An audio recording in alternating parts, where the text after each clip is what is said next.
Is A to Z with Mark Zinno, part of Locked On Sports Atlanta, and it starts now.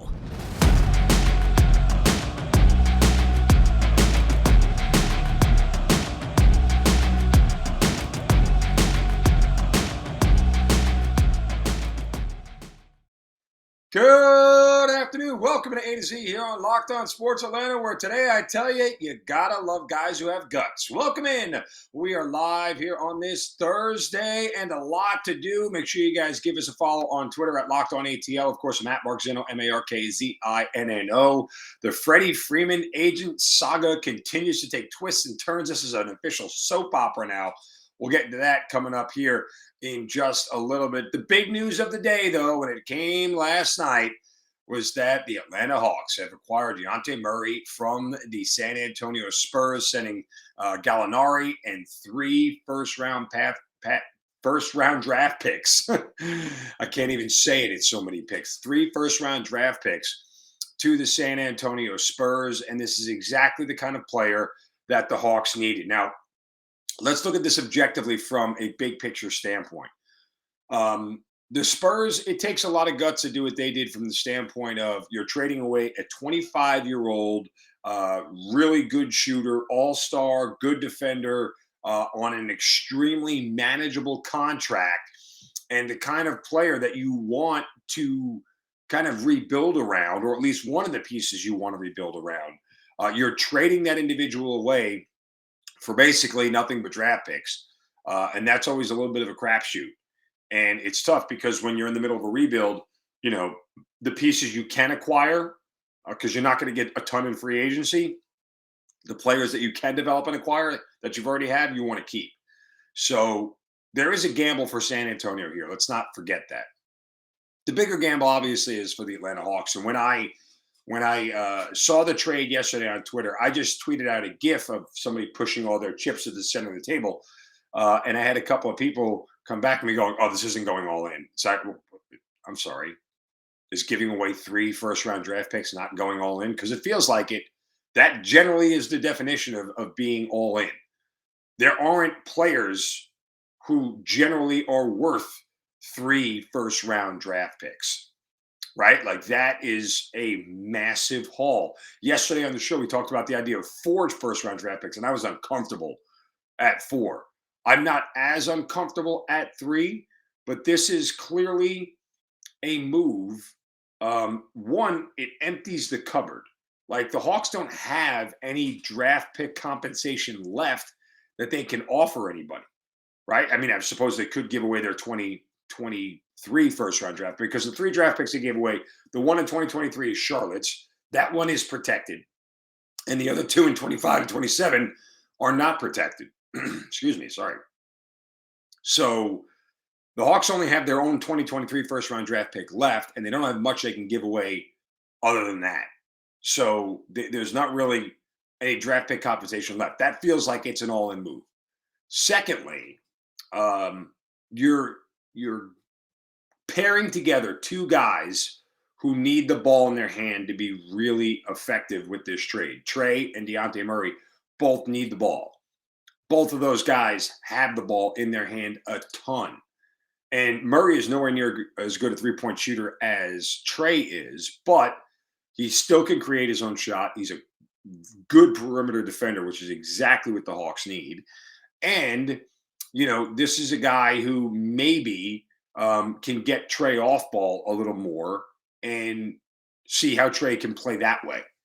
It's going to be difficult at first, and no one really knows because we've never seen them on the court together. But the assumption is that it may be a little bit of a challenge at first to get these 2 guys to play together and figure out who they are and how they're going to work and what it's going to look like and all those things. So, you know, I mean, it's very much a situation where, you know, the Hawks are maybe putting a square peg in a round hole. We just don't know yet. There is one other issue for the Hawks that they need to still address that the Dejounte Murray trade doesn't address, and I'll tell you what that is in a moment. But first, a word from our friends over at LinkedIn. You know, I use LinkedIn more than any other social media site, and I found it to be very, very fruitful when it comes to making business connections. But if you're a business and you're looking to hire, you can create a free job post in minutes on LinkedIn Jobs to reach your network and beyond to the world's largest professional network of over 810 million people. You just add your job and then the purple hiring frame to your LinkedIn profile and spread the word about the fact that you're hiring so your network can help find the right people to hire. Simple tools, screening questions, and make it easy to focus on candidates with just the right skills and experience so you can quickly prioritize who you'd like to interview and hire. That's why small businesses rate LinkedIn Jobs #1 delivering quality hires versus leading competitors. LinkedIn Jobs helps you find the candidates you want to talk to faster. Did you know every week nearly 40 million job seekers visit LinkedIn? Post your job for free at linkedin.com/lockedonmlb. That's linkedin.com/lockedonmlb to post your job for free. Terms and conditions apply. All right, back to the Hawks here because the Dejounte Murray trade is great and it is a great step. But the other piece of this that is still void is that the Hawks really don't have a wing player that they can really truly trust, especially with DeAndre Hunter's knee injuries and things flaring up, and where is John Collins in all this? Is he still going to be traded? Can they find a dance partner to do that? Like that wing situation is great that you have a great backcourt now. That helps. That always helps. But you still haven't solved the 3-and-D wing scenario that you have been lusting after for quite some time. And that is something that I think still could be addressed and needs to be addressed. While, again, I've said this all off season long. If John Collins staying here ends up being the case, is that the worst thing to happen? No, I don't think by any stretch of the imagination it is. I do think that as they get deeper into this offseason, you've seen all the moves that have happened as of late. James Harden, deciding to stay in Philly on a cheaper contract. There was that. What was the other big move? I guess Bradley Beal opted out of his deal, but still could return to Washington. There's a lot of pieces already in shuffle here.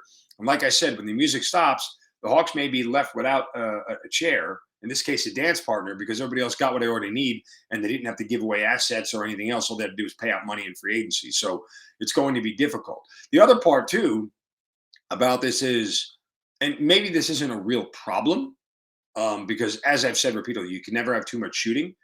But, what do you do with Herter and Bogey now that you have Trey, Dejounte, and you just drafted A.J. Griffin? Unless A.J. Griffin is the odd man out and doesn't get as many minutes as we think he's going to get. But where do Bogey and Herter fit in when you have Trey and Dejounte Murray on the floor for a better part of the game together? I get it when one of them goes to get a rest. Naturally, the other one comes in. But how often are you going to give rest? I mean, Trey's still playing 30-plus minutes a night. And what's the reason to not have Dejounte Murray playing 30-plus minutes a night, right? You want them both out there.